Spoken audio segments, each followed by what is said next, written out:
আলাইকুম। কেমন আছো সবাই? আশা করছি সবাই ভালো আছো, সুস্থ আছো। আলহামদুলিল্লাহ আমরা অনেক ভালো আছি। তো আজকে ওদের শোরুমের দিন, তো ওকে ডাকলাম সকাল সকাল, আজকে শোরুমে যাবে। তো এই নিয়ে আমি ব্যস্ত, রোজ একই মানে শোরুমের দিন একই ডিউটি আমার। ব্রেকফাস্ট করে ডাকা, এদের অনেকবার করে ডাকতে হয়, একবার ডাকাই কোনো দিনও ওঠে না। তো দেখো আমার অনেক ঠান্ডাও লেগেছে, মাথাটা ভারী, তার জন্য বিরক্ত লাগছে, মনটাও ভালো নেই। তো চলো এদের ডেকে নিয়ে আবার খাবার দিতে হবে, লেট হয়ে যাবে।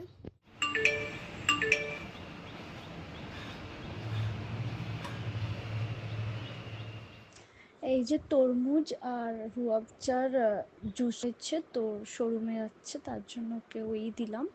সেরকম কিছু খেতেও চায়নি যাওয়ার সময়। বাজার নিয়ে চলে এসছেন পাপা, তো এইগুলো এখন বার করে ভালো করে মাঝের মধ্যে ধুয়ে মুছে প্যাকেট প্যাকেট করে আলাদা করে ফ্রিজে পোড়া হয়, কিন্তু মাঝে মাঝে আবার ধোয়া মোছাটা হয় না। তো কি করি, প্যাকেটে করে পুড়ে ভালো করে একটা একটা করে আলাদা আলাদা করে আমি ফ্রিজে পুড়ে দিই। তো এখন সেটাই করব। এখন দেখো সবগুলো একই প্যাকেটে মাঝে দু তিনটে সবজি পুড়ে দিয়েছি, সেইগুলো আবার আলাদা আলাদা করবো একটা একটা সবজি, তারপরে ফ্রিজে আমি পুড়ে পুড়ে দেবো।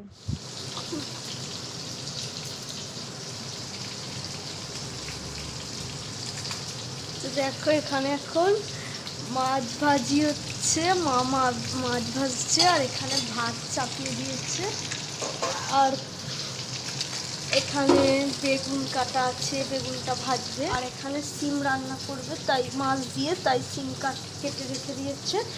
আর ওখানে তোমার শাকও কেটে রেখে দিয়েছে। কি শাকের নামটা, কি শাকের শাক, কি শাক বেশ, কলমি শাক বেশ, আচ্ছা কলমি শাক ভাজবে। ঠিক আছে চলো, রান্না হয়ে গেলে তোমাদেরকে দেখাচ্ছি। দেখো এখন বেগুনটা একটু মানে আমি চড়িয়ে দিচ্ছি, এক হাত দিয়ে হচ্ছে না, আমি ক্যামেরা ধরে আছি তো। এর মধ্যে চিংড়ি মাছ আর বেগুন দেওয়া আছে, চলো রান্নাটা করে নিই। এই রান্না বান্না শেষে রান্নাঘরটা একটু গুছিয়ে নিই। এটা আমার হাতেই আমি করি, মাও মাঝে মাঝে করে, আমিও করি। আর বাইরের লোকের হাতে এই জিনিসটা ছাড়া যায় না, যেমন আমার রুম আমি গুছাই, বাইরের লোকের হাতে ছাড়া যায় না, এগুলো ভাল লাগে না। ঠিক নিজের সব কিছু নিজের হাতে করলে বেশি ভালো, কারণ কাজের মানুষ এগুলো রাখবে কোথায়, আবার সেগুলো খুঁজে পাওয়া মুশকিল, এগুলো তাই জন্য নিজেরাই নিজে মানে গুছিয়ে নেওয়া ভালো। তো আমি সেইভাবেই রোজ রান্নাঘরটা আমি গুছিয়ে নিই।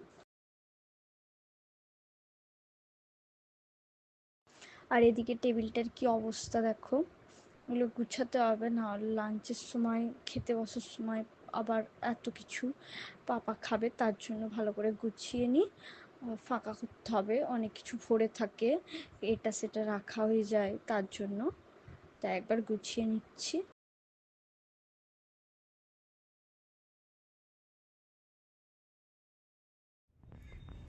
তো চলো আমি নিচে থেকে এইসবে এলাম। তো এবারে আমার কাজ হচ্ছে আমার রুমটা একটু ভালোভাবে গুছাবো, গুছিয়ে নিয়ে গোসলে যাবো, রোজ লেট হয়ে যায়।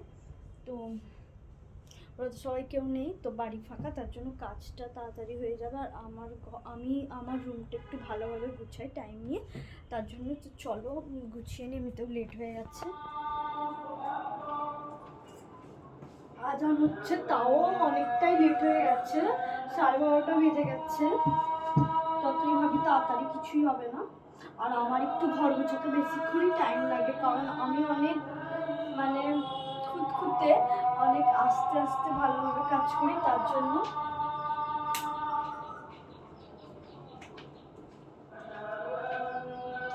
এখন বাজে 12:30।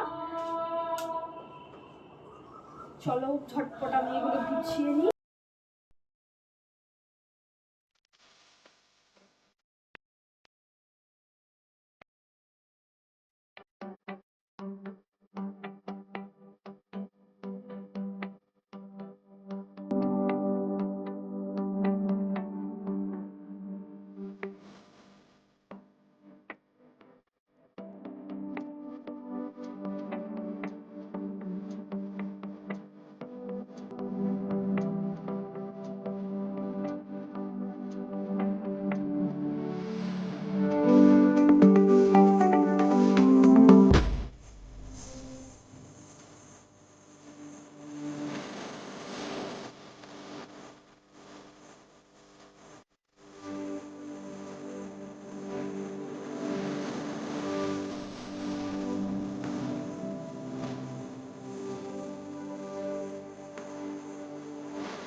চলো, আমার ঘর গোছানো অলমোস্ট ডান।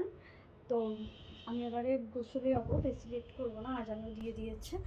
আমি এই সময়টায় মানে আমার নিচে থেকে আসার পরে আমি প্রত্যেক দিন আমার একটাই টাইম কি আমি আমি বাড়িতে ফোন করি, বোনের সাথে একটু বকবক করি। মা যেহেতু এখন রান্নাতে ব্যস্ত থাকে, তো বোনের সাথে একটু কথা বলি বকবক করে। না, এই জিনিসটা না করলে আমার মনে হয় সারাদিন আমি কী একটা করিনি। আমি দিনে 3-4 বার আমি তো বাড়িতে ফোন করবই। তো আমি নিচে থেকে এসে প্রথমে আমি বাড়িতেই ফোন করি, বোনের সাথে একটু বকবক করি, তারপরে গোসলে যাই। এটাই আমার কাজ। তো আজকে এখনও মানে আজকে আমি ফোন করলাম, তুললো না, হয়তো ব্যস্ত আছে। তো তাও যেন একটা কেমন কেমন লাগছে। তো দেখি নিশ্চয়ই ফোন করবে আমার ফোন দেখে। তো চলো, যাই হোক, আমার তো আর কিছু করার নেই। তো আমি একবার ছাদে গিয়ে, ছাদে কিছু জামা কাপড় আছে তুলে নিয়ে আমি গোসলে চলে যাবো। আমি এখন খাচ্ছি চানা, একটা একটা ভাবি বানিয়ে দিয়েছে।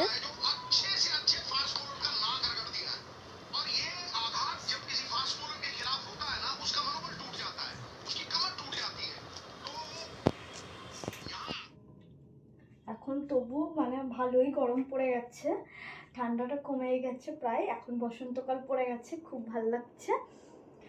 তো ঠিক আছে, চলো আজকের ভিডিওটা এই পর্যন্ত। আবার পরের ভিডিওটা তোমার সঙ্গে দেখা হচ্ছে। টাটা।